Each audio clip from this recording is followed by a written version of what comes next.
Hello friends, welcome to Bagi vlogs. మనం ఈరోజు ఈ వీడియోలో పరమాన్నం ఎలా చేసుకోవాలో చూపించబోతున్నాను. నేను చెప్పే ఈ వేలో ఒక్కసారి ట్రై చేయండి. మీరు చాలా అంటే చాలా టేస్టీగా వస్తుంది. అంటే చల్లబడిన తర్వాత కూడా మీకు గట్టి పడకుండా మీరు ఎప్పుడు చేసినా కూడా మంచి టేస్టీతో అయితే రెడీ అవుతుందన్నమాట. మనం ఇంకా లేట్ చేయకుండా అయితే వీడియోలోకి వెళ్దాము.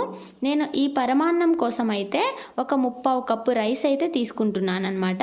ఇది మీరు లావు రైస్, రేషన్ రైస్ అయినా తీసుకోవచ్చు. నేనైతే ఇక్కడ నార్మల్ రైసే తీసుకున్నాను.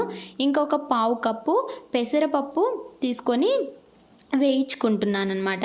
ఇది మొత్తంగా రైసు పెసరపప్పు కలిపి మనకు 1 కప్పు తీసుకుంటున్నాను. ఈ పెసరపప్పును మనకి కొంచెం కలర్ చేంజ్ అయ్యి మంచి స్మెల్ వచ్చేదాకా అయితే దీన్ని వేయించుకోవాలి. ఇలా వేయించుకున్న ఈ పెసరపప్పును మనం ఇందాక తీసుకున్న రైస్లో అయితే యాడ్ చేసుకోవాలన్నమాట. ఇలా తర్వాత ఇందులో మనము ఒక 2 స్పూన్స్ శనగపప్పును కూడా వేసుకోవాలి. పరమాన్నంలో శనగపప్పు అనేది చాలా బాగా ఉంటుంది. ఇంకా దీన్ని 2 టైమ్స్ వాష్ చేసుకోవాలి. వాష్ చేసుకున్న తర్వాత ఒక 2 కప్స్ వాటర్ అయితే ఇందులో వేసి నేను ఒక 1/2 అవర్ నానబెడుతున్నాను. మీకు టైం ఉంటే 1 అవర్ అయినా కూడా నానబెట్టుకోవచ్చు. ఒకవేళ టైం లేదంటే కూడా ఇమీడియట్గా అయితే చేసుకోవచ్చు అనమాట. ఒక 1/2 అవర్ తర్వాత చూపిస్తున్నా నేను. తర్వాత ఇందులో 1/2 అవర్ తర్వాత ఒక 3 కప్పుల పాలు తీసుకుంటున్నాను. ఆల్రెడీ 2 కప్పుల నీళ్లు తీసుకున్నాం కదా, ఇప్పుడు 3 కప్పుల పాలు, 1 కప్పు నీళ్లు తీసుకుంటున్నాను. అంటే 1 కప్పు రైస్కి నేను 6 కప్పులు వాటరు పాలు కలిపి తీసుకుంటున్నాను. మీరు ఇందులో పాలు ఎక్కువ తక్కువ చేసుకోవచ్చు. అంటే 1 కప్పు పాలే తీసుకొని మిగతావంతా 5 కప్పుల వాటర్ కూడా తీసుకొని అయితే చేసుకోవచ్చు అనమాట. ఇప్పుడు దీన్ని మనము స్టవ్ వెలిగించుకొని దాని మీద హై ఫ్లేమ్లో పెట్టుకొని పొంగు వచ్చేదాకా హై ఫ్లేమ్లోనే ఉడికించుకోవాలి. ఒక్కసారి ఇలా పొంగు వచ్చిన తర్వాత ఫ్లేమ్ అనేది సిమ్ పెట్టుకొని మనము మెత్తగా పాలన్నీ ఇలా దగ్గర పడేదాకా ఉడికించుకోవాలి.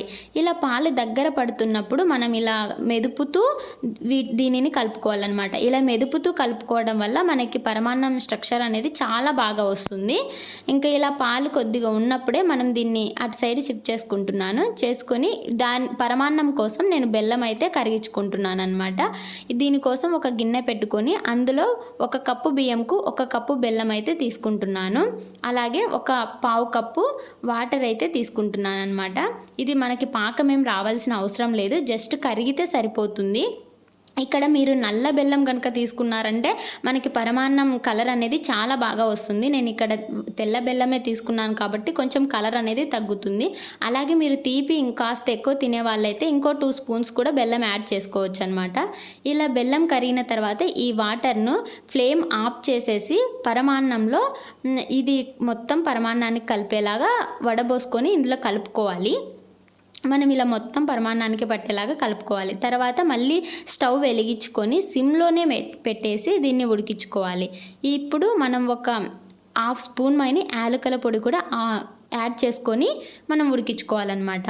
దీన్ని అటు సైడ్ పెట్టుకుంటున్నాను. తర్వాత ఇప్పుడు దానికోసం నేను జీడిపప్పు వేయించుకుంటున్నాను. దీనికోసం నేను ఒక 3 స్పూన్స్ అయితే నెయ్యిని యాడ్ చేస్తున్నాను. మనకి పరమాన్నానికి నెయ్యి ఎంత ఎక్కువ యాడ్ చేస్తే అంత టేస్టీగా ఉంటుందన్నమాట. నేనైతే ఇక్కడ తక్కువే యాడ్ చేస్తున్నాను. మీరు కావాలంటే ఇంకా ఎక్కువైనా కూడా యాడ్ చేసుకోవచ్చు.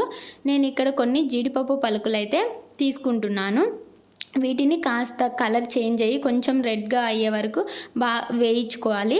వేయించుకున్న తర్వాత నెయ్యితో సహా మనం ఉడికించుకుంటున్న పరమాన్నంలో వేసుకొని కలుపుకోవాలన్నమాట. ఇలా కలుపుకుంటే మనం ఇది కొంచెం లిక్విడ్గా ఉన్నప్పుడు ఈ స్టేజ్లోనే మనం ఆఫ్ చేసేసుకోవాలి.